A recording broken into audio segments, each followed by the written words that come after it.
ओम शांति। आज हम राजयोग का पहला डे करेंगे, जिसके अंदर हम समझेंगे कि हम कौन हैं। राजयोग के अंदर 7 कोर्स होते हैं, 7 डेज़ का कोर्स होता है, जिसमें से पहला डे है मैं कौन हूँ।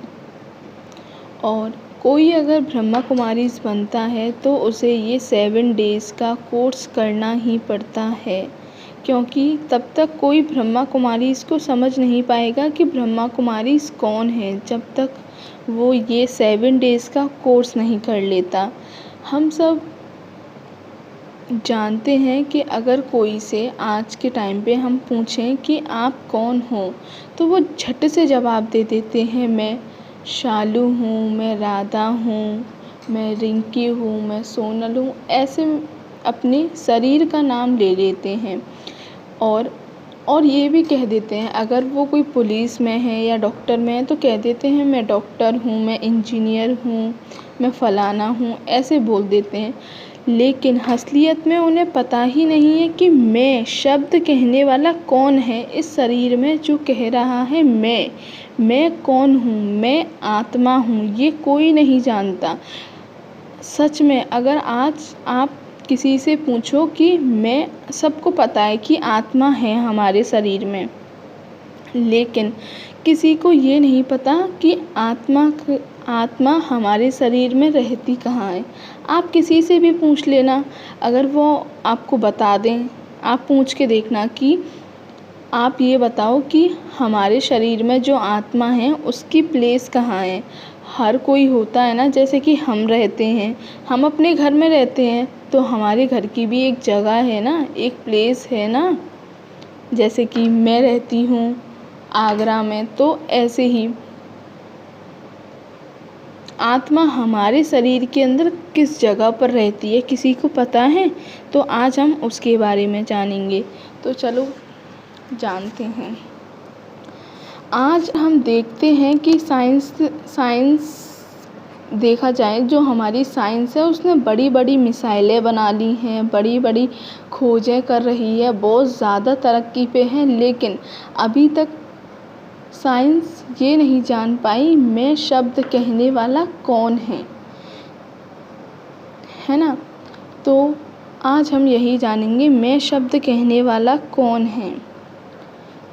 मैं शब्द कहने वाला इस शरीर के अंदर एक आत्मा है। देखो, जैसे कि मैं इस चार्ट के थ्रू, इस फ़ोटो के थ्रू मैं आपको समझाने की कोशिश करूँगी। आत्मा के अंदर 3 शक्तियाँ होती हैं।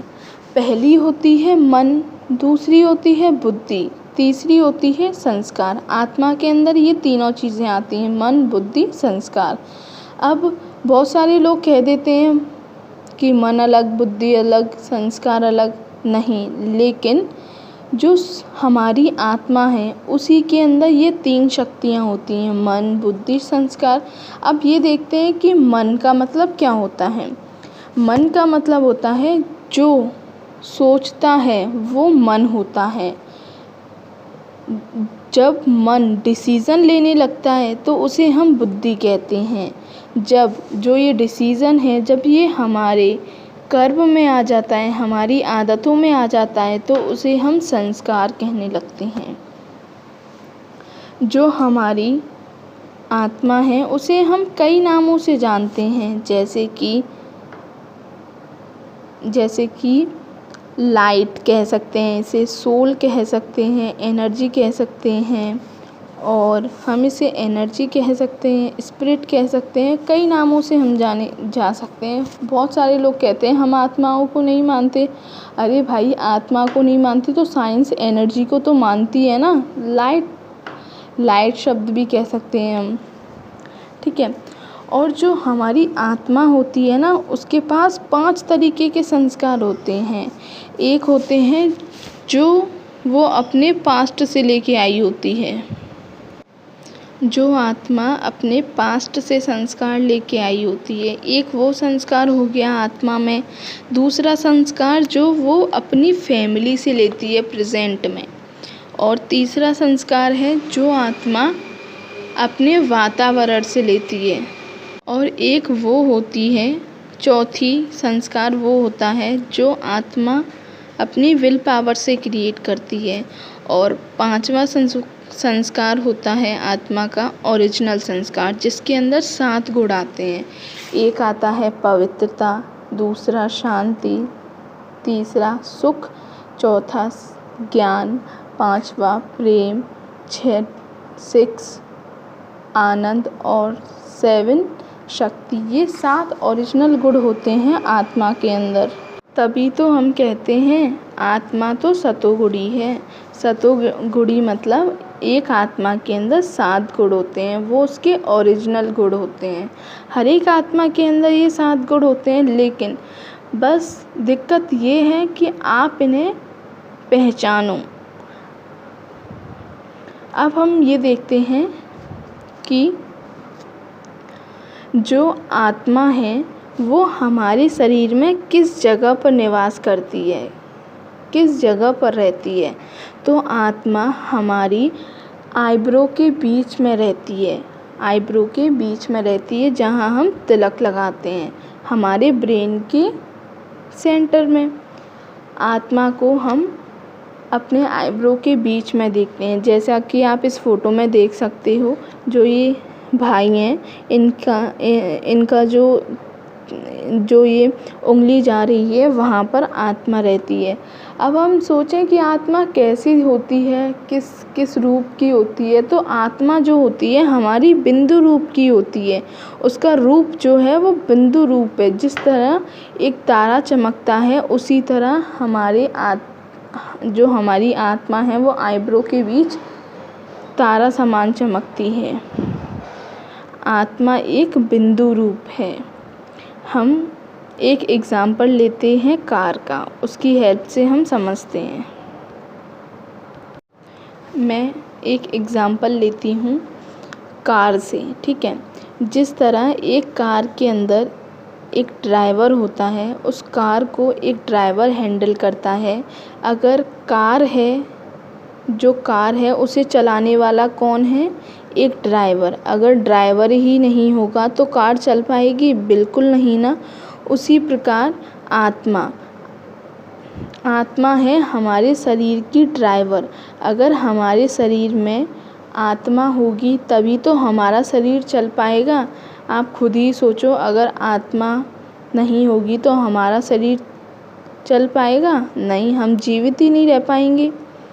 हमारे शरीर को आत्मा चलाती है, जो कि आईब्रो के बीच रहती है, ठीक है।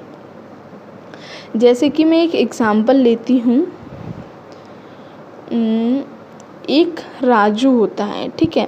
राजू का सडनली एक्सीडेंट हो जाता है और वो हॉस्पिटल में एडमिट हो जाता है। उसका बहुत भयंकर तरीके से एक्सीडेंट हो जाता है कि उस बेचारे की जान भी चली जाती है।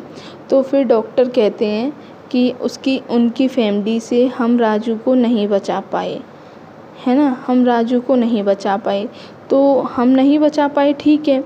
अब जो राजू है, राजू के अंदर से आत्मा तो चली गई ना। कहने का मतलब ये है कि जो इस शरीर का जो ड्राइवर है वो तो चला गया। हमारी आत्मा ही तो शरीर को चलाती है। अगर आत्मा ही नहीं होगी तो शरीर चल पाएगा? बिल्कुल नहीं। और आपको पता है आत्मा जो है वो अविनाशी है, मतलब कि आत्मा कभी भी नहीं मरती। आत्मा जन्म लेती है, आत्मा शरीर के अंदर आती है और वो अपना पार्ट बजाती है इस धरती पर आकर, और आत्मा कभी भी ख़त्म नहीं होती। हमने डॉक्टर से भी तो सुना है, अब रमेश नहीं रहा, जो इसकी बॉडी है वो तो इस मिट्टी में मिल जाएगी, उसको जला देंगे तो इस मिट्टी में ही मिल जाएगी, लेकिन आत्मा इस मिट्टी में मिलेगी? बिल्कुल नहीं ना। आत्मा हमारी अविनाशी है, जो कभी भी नहीं मरती। हमारा शरीर होता है वो नष्ट हो जाता है, इन 5 तत्वों के अंदर ही मिल जाता है, इस धरती पर ही मिल जाता है। ओम शांति। आपको अगर मेरी वीडियो अच्छी लगी हो तो लाइक, शेयर एंड सब्सक्राइब ज़रूर करें।